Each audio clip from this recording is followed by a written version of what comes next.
গাঁদা ফুল। বনফুল মা সরস্বতীর অঞ্জলি দেওয়া হয়।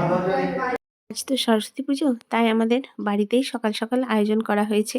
কারণ অনেক তো ছোটো ছোটো বাচ্চা আছে আমাদের বাড়িতে, স্কুলে গিয়ে পুষ্পাঞ্জলি দিতে হলে দেরি হয়ে যাবে। তাছাড়া আমার এই ছোট্ট নাতনি আজকে হাতেখড়ি হবে, এই জন্য ভাই বোনে সকাল সকাল স্নান সেরে মন্দিরে গিয়ে বসে পড়েছে।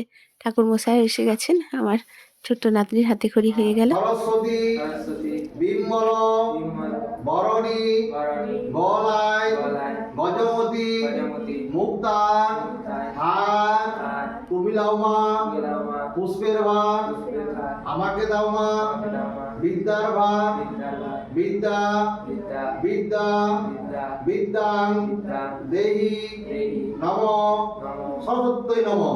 দেখেন সবগুলো মা সরস্বতীকে দাও। সকলের পুষ্পাঞ্জলি দেয়া হয়ে গেছে। এবারে সকাল থেকে যেহেতু উপোস ছিল, তাই মায়ের প্রসাদ খেয়ে তারপরে সকলে খাবার খেয়ে যে যার স্কুলে যাবে। আমার এই ছোট্ট নাতিকে দেখুন, ধুতি পাঞ্জাবি পরে কি সুন্দর দেখাচ্ছে।